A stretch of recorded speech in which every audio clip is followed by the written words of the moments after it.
भागलपुर के लोगों को प्रधानमंत्री नरेंद्र मोदी ने वंदे भारत ट्रेन की नई सौगात दी है। भागलपुर के लोगों को वंदे भारत ट्रेन का लंबे समय से इंतजार था, जो इंतजार आज भागलपुर के लोगों का पूरा हो गया। भागलपुर के प्लेटफॉर्म नंबर 6 से रेल राज्य मंत्री रवनीत सिंह बिट्टू, भागलपुर सांसद अजय मंडल सहित कई विधायकों ने हरी झंडी दिखाकर रवाना किया। इस ट्रेन को देखने के लिए भागलपुर सहित आसपास के जिलों से लोग आए थे। लोगों में काफी खुशी देखी जा रही थी। यह ट्रेन भागलपुर से खुलकर हावड़ा तक जाएगी। हालांकि ट्रेन की बुकिंग 17 सितंबर से शुरू होगी। आपको बता दें कि 13 सितंबर को इस ट्रेन का ट्रायल रन हुआ था।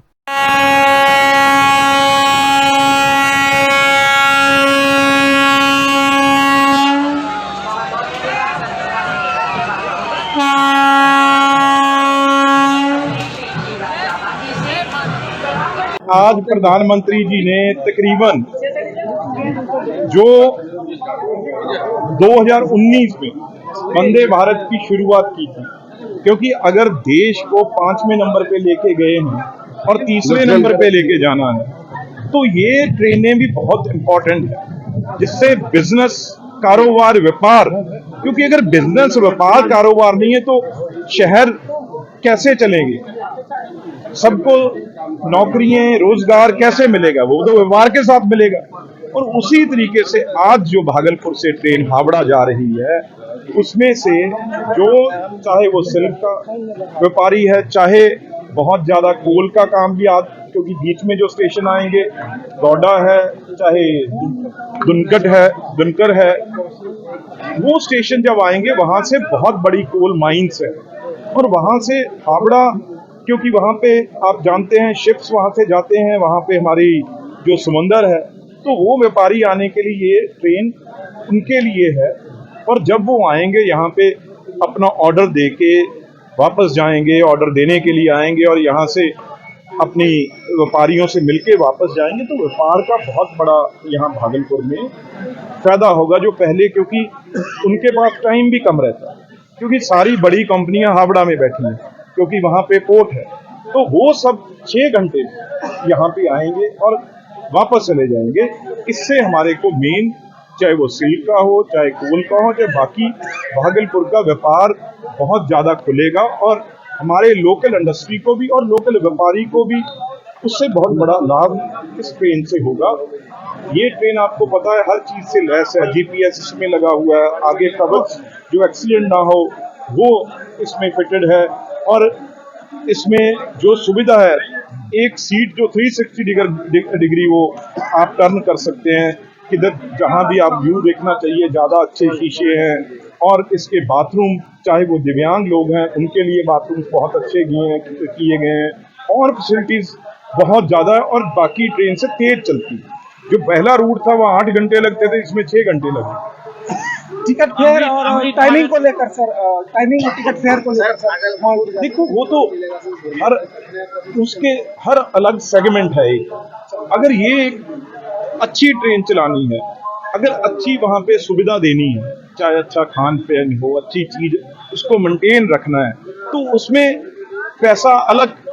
जो आपने कहा, जो बिल्कुल सिंपल ट्रेन, बिल्कुल जो आखिरी शोर में खड़ा है, उसके लिए अमृत भारत जो ट्रेन है वो चल रही हैं और यहाँ भी पहले भी चल रही हैं। और उससे अभी तो वो एक सहते पानी में एक तुक्का है, तो आगे 50 ट्रेनें अगले 6 महीने के अंदर अमृत भारत ट्रेनें और चलेंगी। और मैं एक बात कह दूं, हमने जब ये मोदी साहब की तीसरी टर्म आई है, हमने बहुत जोर से, पहले मंत्री जी अश्विनी वैष्णव जी ने जोर दे के ये हर कोच फैक्ट्री जहां भी है उनको नंबर बढ़ाने की, जो 3rd स्लीपर है जहां जिसमें हम जा सकते हैं, जो बिल्कुल सिंपल कोचेज हैं, जो उसको हर हजारों की गिनती में उनकी प्रोडक्शन है। अगर मैं कहूँ कपूरथला 200 डिब्बे हर महीने बन रहे हैं। इसलिए जहां जहां भी कोचेज हैं और रैक बढ़ाने की हमने पिछले 3 महीने से ऑर्डर दे चुके हैं। और आप 6 महीने के अंदर देखेंगे बहुत बड़ी तब्दीली है, जो जिसमें आम इंसान बैठ सकता है। बहुत बड़ा लाभ आने वाले में चेंज आपको दिखेगी। और भागलपुर जो वर्ल्ड क्लास रेलवे स्टेशन है, उसके लिए पैसे का प्रबंध कर दिया गया, सब कुछ हो गया है। जल्दी से जल्दी उसका टेंडर होगा और भागलपुर का रेलवे स्टेशन है जो वर्ल्ड क्लास बने, उसको भी कम से कम 300 करोड़ तक, 200 करोड़ तक वो जो है रेलवे स्टेशन बनने में काम आएगा। कई चीजें बताई, प्लेटफॉर्म की लेंथ की बात की भी, वहाँ पे जो एक नंबर है वहाँ तो है, बाकी जगह प्लेटफॉर्म लेंथ है, वहाँ पे पूरे रैक नहीं आ सकते, इसकी भी तो वो चीज भी हम ज्यादा जल्दी से जल्दी करेंगे। और कोई सुविधा आने वाले दिनों में सबसे जोर प्रधानमंत्री जी का, केंद्र सरकार का, बिहार, छत्तीसगढ़, इन झारखंड, मध्य प्रदेश, ये राज्यों पे रहेगा। बहुत बड़ा फोकस इन राज्यों पे आने वाले दिनों में रहेगा। और हम इस वक्त मौजूद हैं वंदे भारत एक्सप्रेस ट्रेन के लोको पायलट के इस क्रू केबिन में। इस केबिन में जहां से अब इस ट्रेन को जब रवाना किया जाएगा तो जो लोको पायलट हैं वो इस ट्रेन को लेकर यहां से निकलेंगे, हावड़ा के लिए गाड़ी रफ्तार पकड़ेगी। हमारे साथ लोको पायलट है जो इस ट्रेन को लेकर आज निकलने वाले हैं। सीधे उनसे बातचीत करते हैं कि कैसे ये ट्रेन आगे का सफ़र तय करेगी। जी बताइए, कैसे ये ट्रेन आगे तक का सफ़र तय करेगी? सर, ये ट्रेन सुरक्षित तरीके से पूरा जहाँ इनका डेस्टिनेशन है वहाँ तक हम लोग सुरक्षित तरीके से सुंदर से पहुँचाएंगे। और ट्रेन के मुकाबले इस ट्रेन को जब आप यहाँ से लेकर निकलेंगे तो इसको चलाने में, इसको आगे बढ़ाने में किस तरह की क्या कुछ है, हमारे दर्शकों को जरा बताएं आप। ये ट्रेन बहुत ही सोफिस्टिकेट, बहुत आरामदायक ट्रेन है। इसमें मैं और जितने सारे पैसेंजर जिस पर बैठते हैं सबको कंफर्टेबल लगता है इस ट्रेन में। और ट्रेन बहुत ही अच्छा ट्रेन है, बहुत क्विक पिकअप है, क्विक ब्रेकिंग है इसका। जैसे कोई चीज़ अगर ट्रैक पर आ जाती है तो कैसे उसको रोकने के लिए क्या कुछ है इसमें? विशेष एक कवच की बात आ रही थी कि वो कवच लगा हुआ है। इमरजेंसी ब्रेक है, इमरजेंसी ब्रेक लगा देते हैं जो और ट्रेन से और ज़्यादा एक्टिव है इसका ब्रेक। और आपकी बात और जो गार्ड रहेंगे पीछे, उसके बीच की जो वॉइस रिकॉर्डिंग है वो भी इसमें अवेलेबल रहेगी, क्योंकि अगर भी किस तरह की कोई बात आती है तो कभी उस बात में उन चीज़ों को लेकर के वो देखेंगे कि गार्ड ने क्या आपको डायरेक्शन दिया है, आप कैसे उनके साथ चल रही हैं। तो जो रफ्तार होगी इस ट्रैक पर, भागलपुर से जो यहाँ जाएगी दुमका होते हुए, हसदिया होते हुए, रफ्तार क्या रहेगी इस ट्रेन? 110 110 110 पैसेंजर्स होंगे। पैसेंजर्स को कितनी राहत होगी इस ट्रेन में? बहुत आराम होगा, काफ़ी 160 का है लेकिन ये ट्रैक पैसे आराम है। और आपने और इससे अलग भी ट्रेनों को चलाया होगा, अब इस ट्रेन को आप लेकर के जाएंगे तो कितना अंतर है उन दोनों ट्रेन में? ये ज़्यादा कंफर्टेबल है, बहुत आरामदायक ट्रेन है। और देख रहे हैं आप, खुद देख रहे हैं केबिन में कैसा इसका बनावट है, तो बहुत आरामदायक है। सेफ्टी पॉइंट ऑफ व्यू से आप पैसेंजर्स के लिए क्या कहना चाहेंगे? सेफ्टी पॉइंट ऑफ व्यू की कितना सेफ और सुरक्षित है? पूरी तरह से सेफ और सुरक्षित है, पूरी तरह से सेफ और सुरक्षित है। बस सीसीटीवी का जो फुटेज है वो सीसीटीवी को लेकर के आप लोग क्या मॉनिटरिंग आप लोग भी करेंगे? सीसीटीवी क्या मॉनिटरिंग मतलब? जो कैमरा लगा होगा बाहर, उसमें जो कैमरे लगे होंगे उसमें जो हम लोग करके तो रिकॉर्डिंग कर रहे हैं। संजय राकेश तिर्की थे जो लोको पायलट हैं। ये इस ट्रेन को लेकर यहाँ से निकलेंगे जब हावड़ा के लिए प्रस्थान करेगी। और हम दर्शकों को फिर से बता दें कि 17 तारीख से नियमित रूप से वंदे भारत एक्सप्रेस ट्रेन यहाँ से खुलेगी भागलपुर से हावड़ा के लिए। 3:20 में यहाँ उसका टाइमिंग है और 9:20 पर वो हावड़ा पहुँचेगी और अगले दिन फिर सुबह वहाँ से हावड़ा से चलेगी जब वो भागलपुर पहुँचेगी। कैमरा पर्सन सुबोध के साथ मिलिंद गुंजन, टीवी अंग प्रदेश, भागलपुर। रेल राज्य मंत्री रवनीत सिंह बिट्टू ने बड़ा बयान दिया है। उन्होंने कहा कि राहुल गांधी हिंदुस्तानी नहीं है। साथ उन्होंने कहा कि राहुल गांधी देश के नंबर 1 टेररिस्ट हैं। वंदे भारत ट्रेन को भागलपुर से हरी झंडी दिखाकर रवाना करने के लिए पहुंचे रेल राज्य मंत्री रवनीत सिंह बिट्टू ने बड़ा बयान दिया है। उन्होंने कहा कि राहुल गांधी हिंदुस्तानी नहीं है। साथ उन्होंने राहुल गांधी को देश का नंबर 1 टेररिस्ट बताया है। उन्होंने कहा कि राहुल गांधी की परवरिश विदेश में हुई है। उन्होंने अधिक समय विदेश में ही बिताया है। उनके दोस्त रिश्तेदार सब विदेशी है, इसलिए उन्हें अपने देश से प्यार नहीं है। वो फोटो खिंचाने के लिए कहीं भी पहुंच जाते हैं। उन्होंने राहुल गांधी को देश का सबसे बड़ा वांटेड कहा। उन्होंने कहा कि देश के दुश्मन गोला बारूद मारने काटने की बात करते हैं और वही लोग राहुल गांधी के संपर्क में आ गए हैं, जो लोग राहुल गांधी की बातों का समर्थन करते हैं। आप अंदाज लगा सकते हैं कि राहुल गांधी खुद देश के नंबर 1 टेररिस्ट कहे जा सकते हैं। आपको बता दें कि कांग्रेस व विपक्ष नेता राहुल गांधी इन दिनों अमेरिकी दौरे पर है और वहां विभिन्न कार्यक्रमों का हिस्सा बन रहे हैं और जमकर भाषण दे रहे हैं। उन्होंने अपने भाषणों में विशेष रूप से भाजपा, प्रधानमंत्री नरेंद्र मोदी और आरएसएस पर हमले किए हैं। आपको बता दें कि राहुल गांधी के पहले टेक्सास, फिर वर्जीनिया और उसके बाद वाशिंगटन में दिए बयानों से देश की राजनीति में भूचाल आ गया है। देश के नंबर 1 टेररिस्ट अगर किसी को, मेरे ख्याल से किस पे अनाम होना चाहिए पकड़ने के लिए, या देश का सबसे बड़ा दुश्मन जो जिसको लानना चाहिए एजेंसीज को, वो आज राहुल गांधी है। राहुल गांधी मेरी ख्याल से एक तो पहले वो हिंदुस्तानी नहीं है, उनको ज्यादा टाइम उन्होंने क्योंकि दुनिया के बाहर बताया है, उनके दोस्त वहां पे हैं, उनकी फैमिली वहां पे है, इस करके मेरी ख्याल से कहीं ना कहीं उनको अपने देश के साथ ज्यादा प्यार नहीं है, क्योंकि बाहर जाके हर चीज उल्टा पुल्टा बोलना, और खास तौर पे अब तो पहले बातें होती थी 2G स्कैंडल आ गया कांग्रेस की तरफ, कोल स्कैंडल आ गया, कॉमनवेल्थ में ब्रिज गिर गए और हो गया।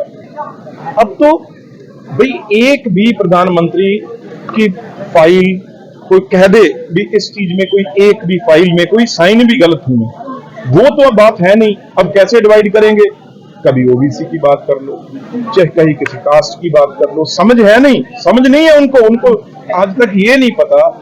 आज 2004 में हम और इकट्ठे मेंबर पार्लियामेंट 9 में बने, आज तक वो आदमी ये नहीं सीख सका।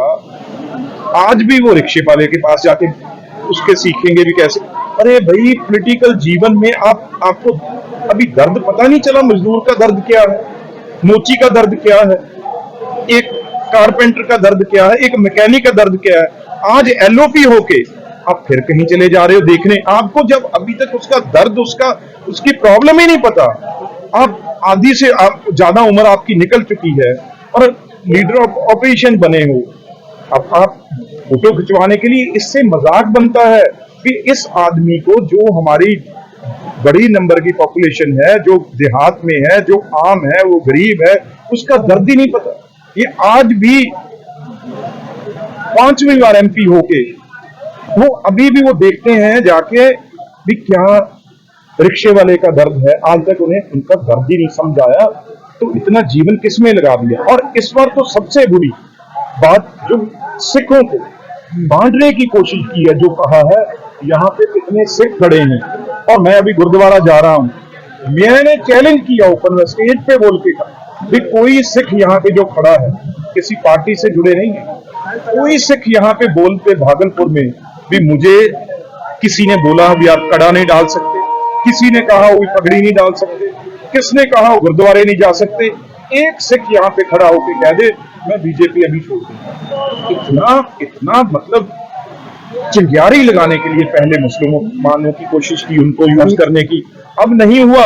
अब बिल्कुल बॉर्डर पे सिख हैं भाई, देश की रक्षा वो करते हैं, उनको साबोटाज करने की कोशिश की है। और जो देश के सबसे बड़े वांटेड हैं, जो राहुल गांधी ने बयान दिया है वही वो पहले देते थे, अब उन्होंने सेपरेटिस्ट लोग हैं सबसे जो माहिर हैं बम बंदूक गोला बारूद बनाने वालों ने, उन्होंने राहुल गांधी की जो बात है उसे सराहा है। और उनकी बात राहुल गांधी ने कही है, आप ये देख लीजिए जो देश के दुश्मन जो बारूद गोली हर टाइम मारने की कोशिश करते हैं, उड़ाने की कोशिश करते हैं जहाजों को, ट्रेन को, रोड को, जब वो लोग राहुल गांधी की सपोर्ट में आ गए, आप अंदाजा लगा लीजिए राहुल गांधी खुद देश के नंबर 1 टेररिस्ट, अगर किसी को मेरी ख्याल से किस पे इनाम होना चाहिए पकड़ने के लिए, या देश का सबसे बड़ा दुश्मन जो जिसको लाना चाहिए एजेंसीज को, वो आज राहुल गांधी है। कजरैली थाना क्षेत्र के कुमरथ गांव में भूषण पासवान नामक वृद्ध व्यक्ति की लाठी डंडे से पीटकर अभिषेक पासवान विक्की पासवान नामक अपराधी ने हत्या कर दी। घटना के बाबत भूषण पासवान की पत्नी आशा देवी ने बताया कि हमारे गांव के ही अभिषेक पासवान की पुत्री के साथ मेरे बेटे का 2-3 साल से प्रेम प्रसंग चल रहा था। इसी दौरान अभिषेक पासवान की पुत्री ने मेरे बेटे के साथ घर से भागकर शादी करने को कहा। इस बात की जानकारी मेरे बेटे के द्वारा हमें दिया गया, जिसके बाद हम अपने बेटे को मना कर और बेटा को कमाने के लिए हैदराबाद भेज दिए। मेरा बेटा 8 महीने के बाद हैदराबाद से आया हुआ है। इसी दौरान अभिषेक पासवान की पुत्री कहीं भाग गई। इसके बाद अभिषेक पासवान को द्वारा हम लोगों को बोला गया कि तुम्हारा बेटा ही मेरी बेटी को लेकर भागा है। जब हम लोगों ने कहा कि मेरा बेटा आपकी बेटी को लेकर नहीं भागा है, उसके बाद अभिषेक पासवान और विक्की पासवान घर में घुसकर मेरे पति को लाठी डंडे से बुरी तरह पीटना प्रारंभ कर दिया, जिससे कि मेरे पति घायल हो गए। इस बात की जानकारी मेरे द्वारा स्थानीय थाना को दिया गया। थाने की पुलिस मौके पर पहुंचकर हमारे घायल पति को इलाज के लिए मायागंज अस्पताल ले गए, जहां इलाज के दौरान मेरे पति की मौत हो गई। मौत के बाद शव का पोस्टमार्टम कराया गया। पोस्टमार्टम कराकर शव परिजनों को सौंप दिया गया है। घर में घुस के मारा है, माथा चूर दिया। कौन मारा है? अभिषेक पासवान, रेफू पासवान। क्यों मारा? कुछ बात था? बात तक उसके बेटी 2-3 साल से मतलब बात उत करता था। हमको उसका बेटी बोल रहा था हमारा बेटा के भागने के लिए। अच्छा। तो हमको बेटा बताया, हम बताया नहीं तो हमको बेटा हम बोले देखिए गांव समाज में बेटा सब काम ना उसे अच्छा नहीं लगता है। तो वो फिर छोड़ दिया। हम बोले समझा दिया तो चला गया, भेज दिया जो को हैदराबाद गया तो 8 महीना रहा। 8 महीने के बाद फिर उसका बेटी कहीं चली गई होगी दर्दू में। तो फिर हमरो घर पर आया कि तोरे बेटा लग गए गेलो छू भागलो छू। अब फिर उसको मारपीट किया था। जा रहे थे गांव घर से हम सब केस करने, तो गांव समाज बोला कि चल एक टर्न से हो गया, दोबारा नहीं होगा। तो दोबारा नहीं गया तो फिर हो गया भाई इधर फिर 7 तारीख को भाग गई है। फिर सबने मिलकर पहले गया तो बोला कि तेरे बेटा लग भागलो छे, जे हमरा बेटी अनिक देना तो तोरो लाश गिरा देबो। हम के लिए देखे हमरो बेटा फोन लगती जब तोरो बेटी ना तोरो बात रख के हमरो बेटा कता बात रखती। और हमहू बेटा खोजे छो पता लगाए छे जैसने होते तैसने हो गया। उस दिन भी ओकरा गोतिया लया के आदमी सब गया था घर पर, घर घुस के धमकाने के लिए। तो चला गया। फिर 2 दिन गया, कल भी गया। परसों 3 दिन से मतलब लगातार सब आदमी उसके घर पर हमको जा रहा था। कल गया बस हमको आदमी को घर में घुस के मारा है। किस चीज से मारा है? खंती से, लाठी से। कहाँ पर हुआ था ये घटना? हमरे घर में अंदर। कौन थाना? कजरेली थाना क्षेत्र में। पहले जो विवाद हुआ था कभी थाना को सूचना दिए थे? हाँ सूचना दिए थे, एप्लीकेशन एगो बनवाए हैं। हाँ। पहले? हाँ। थाना कल गई थी फिर? हाँ। मौके पर ही मौत हो गई इनकी कि इलाज के दौरान? नहीं वहाँ गया, वही खत्म हो गया, खाली सांस चल रहा था। अच्छा। घरे में मर गया लेकिन सांस पर यहाँ तक मायागंज लाए थे।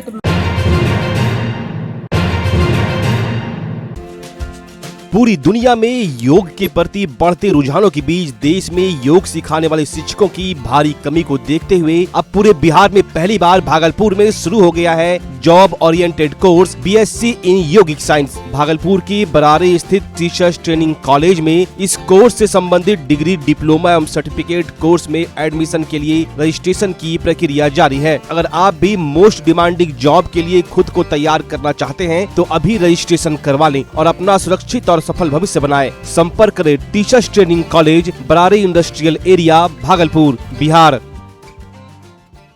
अगर आप अपने बच्चों की हकलाहट, तुतलाहट या मूक बधिरता को लेकर चिंतित हैं या बढ़ती उम्र के साथ बहरेपन की समस्या से परेशान, तो चिंता छोड़िए, क्योंकि अब भागलपुर में आ गया है इन सब का समाधान। Nirala speech and hearing clinic. Audiology, speech therapy के साथ साथ विश्व स्तरीय best digital hearing aid with rechargeable and bluetooth facility. तो आज ही सुनने की जांच कराएं तथा सुनने की मशीन लगवाएं। निराला स्पीच एंड हियरिंग क्लिनिक। हमारा पता है बड़ी पोस्ट ऑफिस के सामने, मेट्रो मिर्ची रेस्टोरेंट तथा सेंट्रल बैंक वाले रोड में, भागलपुर। मोबाइल 7050193341। हमारी 2 और भी शाखाएं हैं। पूर्णिया में Panchavati complex, Bihar talkies road, line Bazar, Purnia, और अररिया में टाउन हॉल के सामने वाले मिर्जा गालिब रोड में, AB मेडिकल के समीप। नमस्कार, मैं डॉक्टर अजय कुमार सिंह, शिशु रोग विशेषज्ञ,